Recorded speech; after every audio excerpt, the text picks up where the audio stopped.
안녕하세요. 밴쿠버 인사이트입니다. 우크라이나 대통령 젤렌스키는 러시아가 2022년 2월 24일 우크라이나를 침공하면서 전쟁을 일으켰다고 주장하고 있습니다. 젤렌스키는 러시아의 공격을 국제법을 위반한 불법적인 행위로 간주하며 우크라이나의 독립과 영토를 지키기 위해 싸우고 있다고 여러 차례 강조했습니다. 과연 젤렌스키의 주장이 맞는지는 현재 미국 보건복지부 장관인 로버트 케네디 주니어의 영상과 어느 대학 교수님의 영상을 보고 판단하겠습니다. Son Connor went over to Ukraine and fought over there, and he fought in the Kharkiv offensive because, he looked at Putin as a bully who had invaded this country. The war really was about security. It wasn't about territory for the Russians. And what the Russians for 30 years, since 1992, have been saying you cannot put NATO in Ukraine because the Russians have been invaded three times through Ukraine. The last time when Hitler invaded them, he killed 1 out of every 7 Russians. So they have a legitimate security concern. Also, we walked away from, in the last 6 years, from 2 nuclear weapons missile treaties, 2 intermediate nuclear treaties that prevented us prior to that from putting missiles in Europe that could hit Moscow. So then let me go back a little. In 1992, when the Soviets disbanded the Soviet Union, when Gorbachev disbanded it, he allowed us to unite Germany under East and West Germany under a NATO army. They moved out the Russian army, the Red Army, 450,000 troops, but the one promise he extracted, he said, you have to promise me that you will not move NATO to the east. James Baker, President Bush, John Major, all said in England, we will not move it 1 inch to the east, famously. And since then, we've moved it 1,000 miles to the east and into 14 countries. And the one thing they said is you can't put it in Ukraine. And that's what precipitated this war. We went in there in 2014. We overthrew the government, the elected government of Ukraine, put in a government that would invite NATO in, and the Russians responded. And the Russians asked for a peace treaty. We negotiated one. France, Germany negotiated the Minsk Accords. And then we double-crossed the Russians and went inside it. And then in April of 2022, the Zelensky negotiated another agreement and initialed it with Putin. And Putin was withdrawing his troops. And President Biden sent Boris Johnson, the former Prime Minister of England, to Kiev to force Zelensky to tear up that agreement. And since then, 600,000 kids have died. And if that agreement if they just left it alone, Donbass and Lugansk would still be part of Ukraine and all of those mineral wealth and we wanted the war. And, we've spent $200 billion, which, by the way, we need in this country. We've got a lot of desperate people in this country now. And we can't afford to be engaged in wars that are this close to nuclear engagement. And so Trump is going to work on that with you. I mean, that was one of the things that you united on, right? But he said from the beginning, I'll settle this. Whatever you say about President Trump, he's a real estate guy, and he'd rather do a deal than have a war. Mm-hmm. Yeah. And the Russia, I mean, it's harder now to do a good deal because the Russians have made a profound sacrifice, and they're, and now Putin said from the beginning, I'm scared they're going to use Ukraine to attack Russia. So now Zelensky has confirmed that by sending a NATO-supported invasion of Russia in Kursk. And everything the Russians were saying about this from the beginning has turned out to be true. And so, we need to settle that war. What was Putin's intention in the war? Not the propaganda that's written about this. Oh, that they failed and he was going to take over Ukraine. The idea was to keep NATO, and what is NATO? It's the United States, off of Russia's border. No more, no less. When the Soviet Union ended in 1991, and an agreement was made that NATO will not move 1 inch eastward. Now, what happened after 1991, the United States decided there would be no end to eastward enlargement of NATO. And the decision was taken formally in 1994. When President Clinton signed off on NATO enlargement to the east, all the way to Ukraine and into Georgia. So the NATO enlargement, as you know, started in 1999 with Hungary, Poland, and the Czech Republic. And Russia was extremely unhappy about it, but these were countries still far from the border. So the next round of NATO enlargement came in 2004. With the 3 Baltic states, Romania, Bulgaria, Slovenia, and Slovakia. At this point, Russia was pretty damn upset. So as everybody recalls, in 2007, President Putin said, stop, enough. And of course, what that meant was in 2008, the United States jammed down Europe's throat enlargement of NATO to Ukraine and to Georgia. This is right up against Russia.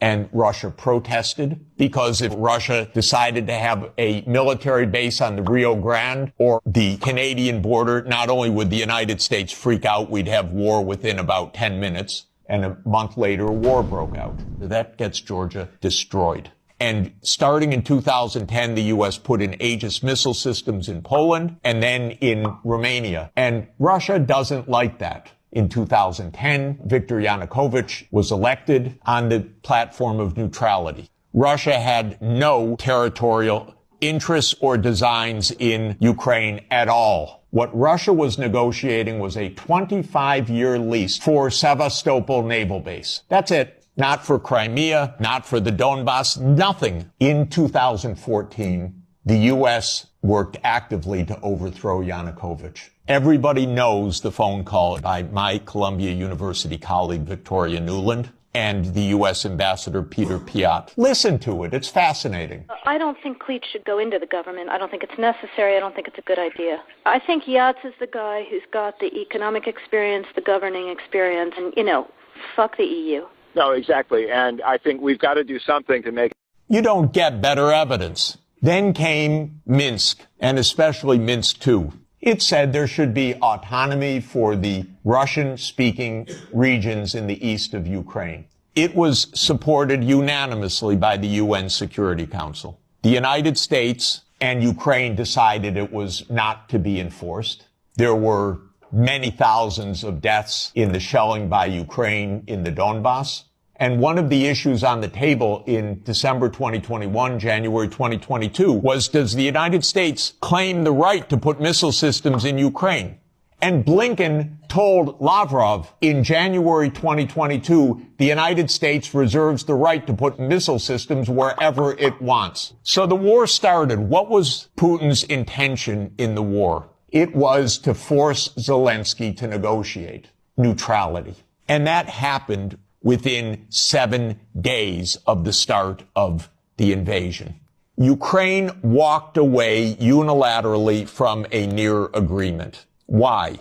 Because the United States told them to. The idea was that there would be Ukraine, Romania, Bulgaria, Turkey, and Georgia that would deprive Russia of any international status by blocking the Black Sea. And the American senators, who are as nasty and cynical and corrupt as imaginable, say this is wonderful expenditure of our money because no Americans are dying. It's the pure proxy war. And since the U.S. talked the negotiators away from the table, about 1 million Ukrainians have died or been severely. 영상을 보신 결과 알려진 사실은 러시아인들이 처음부터 말한 모든 것이 사실로 드러났으며 나토가 동쪽으로 1000마일을 이동했고 미국이 2024년에 우크라이나 정부를 전복했습니다. X의 진실을 알리는 미국 보건복지부 장관인 로버트 케네디 주니어의 글을 읽어드리겠습니다. 이 트윗은 신고 및 제안을 받을 위험이 있지만 큰 소리로 말할 필요성이 있다고 생각합니다. 우리의 진짜 적은 러시아나 우크라이나가 아닙니다. 중국도 아닙니다. 전쟁을 유도하고 영속시키려 한 사람들이 바로 그들이며 그래서 그들은 수십억 달러의 우리 돈을 자신의 주머니로 세탁할 수 있습니다. USAID를 통해 전 세계적으로 반란과 불안정을 자금 지원한 사람들이 바로 그들입니다. 섬에 있는 어린이들에게 말할 수 없는 범죄를 저지르고 법 위에 군림한 사람들이 바로 그들입니다. 끝없는 선전으로 사람들을 조종하고 세금을 사용하는 사람들이 바로 그들입니다. 우리 국민 사이에 많은 분열을 뿌린 사람들이 바로 그들입니다. 제 아버지, 삼촌, 그리고 도널드 트럼프의 머리에 쏜 사람들이 바로 그들입니다. 더 많은 이익을 얻기 위해 수년간 우리 국민을 독살한 사람들이 바로 그들입니다. 그들은 같은 집단입니다. 그리고 우리는 그들, 즉 딥스테이트를 1000조각으로 쪼개고 우리나라를 되찾을 때까지 멈추지 않을 것입니다. 전쟁으로 많은 사람이 지금도 죽고 있습니다. 그러나 그들은 불을 쌓았습니다. 지금 우린 진실을 알리면 큰 제한과 위험이 있고 죽을 수도 있는 현실에 살고 있습니다. 마지막으로 지금 이 순간에도 우크라이나 대통령 젤렌스키는 젊은이를 강제로 납치하여 군대로 보내는 영상입니다. 우크라이나인들도 지금 목소리를 높이고 도움을 요청하고 있습니다. 왜 휴전이 필요한지, 왜 전쟁이 끝나야 하는지 우리는 기억해야 합니다.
Пидорасы, блядь! Что ты уебаешься, сука? А, тебе, сука, блядь! Ты, сука, мне ёбаный, чего, блядь? Сука! Пидорасы, нахуй! Стадилем, пидорас! Сука, давай!